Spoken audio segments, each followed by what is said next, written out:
بسم اللہ الرحمن الرحیم۔ السلام علیکم ورحمۃ اللہ وبرکاتہ۔ میں زبیر خان ہوں اور آپ میرا ویلاگ دیکھ رہے ہیں۔ اسرائیل پر حملہ کس کے اشارے پر،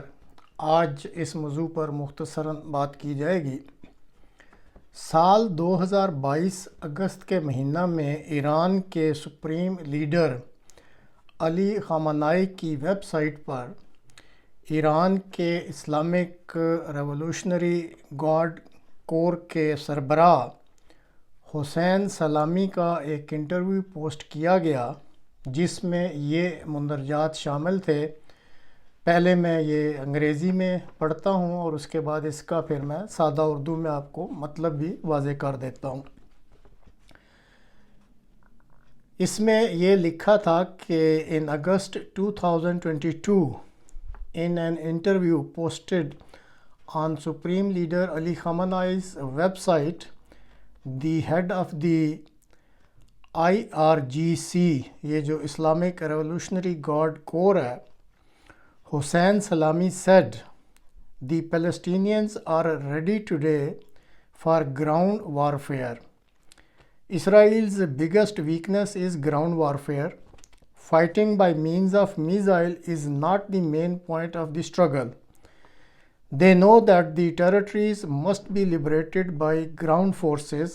While missiles are excellent for deterrence and for waging static wars, they do not liberate the land. A ground-based force must be deployed and must liberate the land step by step. The outcome of the battle will be determined when the struggle is on the ground, and the brave and experienced people of Hizbollah and Palestine will move on the ground in a single military formation. سادہ اردو میں اس کا مطلب یہ ہے کہ اب فلسطینی زمینی جنگ کے لیے تیار ہو چکے ہیں۔ اسرائیلی افواج کی سب سے بڑی کمزوری زمینی جنگ لڑنا ہے۔ میزائلوں کی جنگ خوف تو پیدا کر سکتی ہے، لیکن میزائلوں کی مدد سے قبضہ کیے ہوئے علاقے آزاد نہیں کرائے جا سکتے۔ مقبوضہ علاقوں کی آزادی کے لیے زمینی لڑائی ہی فیصلہ کن کردار ادا کرتی ہے، اور اب بہادر اور تجربہ کار فلسطینی اور حزب اللہ کے ممبران زمینی جنگ لڑنے کے لیے ایک ساتھ ملٹری فارمیشن میں میدان جنگ میں اتریں گے۔ اتوار 8 اکتوبر کو بی سی کو انٹرویو دیتے ہوئے حماس کے ایک ترجمان نے اس بات کو قبول کر لیا ہے کہ حماس کو اس حملہ کے لیے ایران اور بعض دیگر اطراف جن کا وہ نام نہیں لینا چاہتے، ان کی مدد حاصل ہے۔ اسی طرح وال اسٹریٹ جرنل، جو ایک بہت ہی مشہور اخبار ہے، اس نے بھی اتوار کو یہ خبر دی کہ حماس اور حزب اللہ کے ساتھ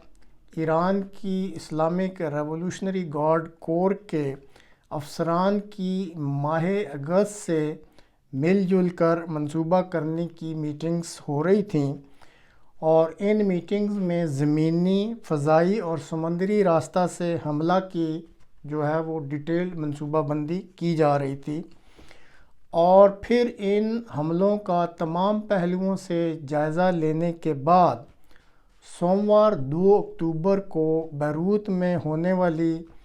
اس میٹنگ میں، جو کہ اسلامک ریولوشنری گارڈ کور کے افسران، حماس اور حزب اللہ کے جو افسران ان کے درمیان ہو رہی تھی، تو اس طرح پھر 2 اکتوبر یعنی سوموار کو ہونے والی میٹنگ میں ایران کی طرف سے ان حملوں کو، جن کی یہ میٹنگز ہو رہی تھیں اور جن کے تمام پہلوؤں پر غور کر لیا گیا تھا، ان کے لیے گو ہیڈ کا گرین سگنل دے دیا گیا تھا۔ اب جو تازہ ترین صورتحال ہے، اس کے مطابق اس کا گھیراؤ کرنے کے لیے یہ جو غزہ، یہ جو پٹی ہے، اسرائیل نے اپنی 1,00,000 فوج جو ہے وہ بارڈر پر تعینات کر دی ہے، مطلب پروسیس شروع کر دیا ہے۔ اور اسی طرح اسرائیل کے وزیر دفاع نے یہ اعلان کر دیا ہے کہ وہ غزہ پٹی میں جو 2 ملین سے زائد فلسطینی اس وقت رہتے ہیں، ان کی پانی، بجلی اور جو غذائی اجناس ہے، ان کی جو رسد یا سپلائی ہے، اس کو وہ مکمل طور پر کاٹ رہے ہیں۔ یہ بہرحال ایک غیر انسانی رویہ ہے جو کہ آپ اسرائیل کے عہدیداران یا حکمرانوں سے ہی ایکسپیکٹ کر سکتے ہیں۔ اب یہ جو منصوبہ بندی جس کا تھوڑی دیر پہلے ذکر کیا گیا تھا، اس کے مطابق اب حزب اللہ کو بھی میدان میں آنا ہے،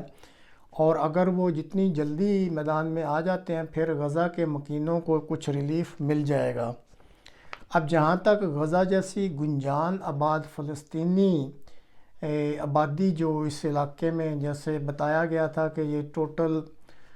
40-41 میٹر لمبا ایریا اور 10 کلومیٹر چوڑا ہے، تو اس میں دنیا بھر کی سب سے گنجان ترین آبادی ہے۔ تو اگر اسرائیل اس غزہ پٹی کے اندر داخل ہوتا ہے تو یہ پھر اربن وارفیئر ہو جائے گی، اور جیسے ابھی پہلے بھی کہا تھا کہ جو اسرائیلی فوج کی یہ کمزوری ہے کہ وہ زمینی جنگ لڑنے میں خوشی محسوس نہیں کرتے، اور جو اربن وارفیئر ہوتا ہے، جو شہر کے اندر گھس کے جنگ لڑی جاتی ہے، تنگ گلیاں ہیں، آبادیاں ہیں، وہاں بڑی بڑی بلڈنگز ہیں، اور پھر فلسطینی وہاں عرصے سے رہ رہے ہیں، ان کو سارا کچھ پتہ ہے، لیکن جب ایک نئی فوج وہاں پہ گھسائی جاتی ہے شہروں میں جنگ کرنے کے لیے، تو وہ فوج جو ہے وہ اس کو کچھ سمجھ ہی نہیں آتی کہ اس نے کیسے یہ سارے معاملات طے کرنے ہیں۔ تو اگر یہ اسرائیل نے غلطی کر دی تو پھر آپ ناظرین یاد رکھیں کہ یہ اسرائیلی فوج کے لیے غزہ پٹی کے اندر گھسنا جو ہے وہ موت کا پھندا بن جائے گا۔ اب ایک اور چیز جو سامنے آئی ہے وہ یہ ہے کہ بعض فلسطینی جنہوں نے اسرائیل کی شہریت اختیار کی ہوئی ہے اور وہ اسرائیل کے مختلف شہروں میں رہ رہے ہیں، اس منصوبہ بندی کے تحت ان کو بھی ایکٹیویٹ کیا جا رہا ہے، اور اگر وہ بھی ایکٹیویٹ ہو جاتے ہیں یہ فلسطین کی آزادی کے لیے، تو یہ اسرائیل کے لیے ایک بہت بڑی نئی دردسری بن جائے گی۔ اب جتنے بڑے پیمانے پر جو بتایا جا رہا ہے کہ 900 کے قریب اسرائیلی ہلاک ہوئے ہیں اور 2000 کے قریب وہ زخمی ہیں، اتنے بڑے نقصان نے پورے اسرائیل میں جو ہے وہ ایک قسم کی سراسیمگی سے پھیلا دی، اور اب ان کے لیے ایک بہت ہی مشکل صورتحال بن گئی ہے، اور وہ اس کو آسانی سے ہضم نہیں کریں گے۔ اسی طرح سینکڑوں جو ہیں وہ اسرائیلی، ان کو فلسطینیوں نے قیدی بنا لیا ہے، اور یہ بھی ایک بہت بڑی دردسری ہوتی ہے کہ جی جب آپ کو پتہ ہو کہ آپ کا کوئی عزیز جو ہے زندہ وہ دوسروں دشمنوں کی قید میں ہے، تو اس وجہ سے بھی جو ہے اسرائیل میں بہت بڑا ہی جو ہے وہ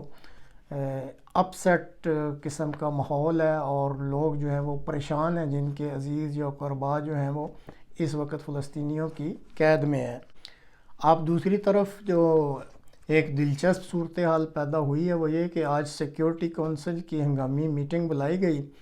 اور اس میں ان کا ارادہ تھا کوئی مشترکہ بیانیہ طے کریں گے، اور اس میں فلسطینیوں کی طرف سے یا حماس کی طرف سے جو اسرائیل پر حملہ کیا گیا ہے اس کو کنڈیم کریں گے، اور مذمت کی کوئی قرارداد جو ہے وہ مشترکہ طور پہ جو سیکیورٹی کونسل ہے وہ پاس کرے گی، لیکن اس میں ان کو کامیابی نہیں ہو سکی، اور جو تازہ ترین خبریں ہیں کہ ابھی تک کوئی مشترکہ اعلامیہ جاری نہیں کر سکے وہ، اور مین وجہ یہ ہے کہ روس کی طرف سے یہ کہا جا رہا ہے کہ بہتر ہے کہ جنگ بندی کے لیے کوشش کی جائے، اور جو اصل مسئلہ ہے جس طرح سیکیورٹی کونسل کی ریزولوشنز موجود ہیں اس اصل مسئلے کو حل کرنے کے لیے بات کی جائے، نہ کہ یہ ایک وقتی طور پہ جو یہ ہنگامہ ہوا ہے اس کی مذمتیں شروع کر دیں، لیکن جو اصل مسئلہ ہے، جو جڑ ہے اس مسئلے کی، اس پہ ہم بات نہ کریں۔ اور چین نے بھی پھر جو ہے وہ روس کی ہمنوائی کی ہے، اور اس طرح روس کے جو زیر اثر ملک ہیں یا اس کے دوست ملک ہیں وہ بھی روس کے ہمنوا بن گئے ہیں۔ بہرحال یہ جنگ جو ہے ابھی تیسرا دن ہے اس کا، یہ ایک غیر یقینی صورتحال کا شکار ہے، اور دیکھتے ہیں کہ اس نے تقریباً تمام بڑی بڑی طاقتوں کو بھی جو ہے وہ کنفیوز سا کر دیا ہے کہ یہ کیا ایک دم صورتحال بن گئی ہے، فلوئڈ سی سچویشن ہے، اگلے 24 گھنٹے میں کیا صورت اختیار کرتی ہے اس کے لیے ہمیں وقت کا انتظار کرنا پڑے گا۔ تو ناظرین آج تک کے لیے اتنا ہی، اگلے پروگرام تک کے لیے اجازت دیجیے، خدا حافظ۔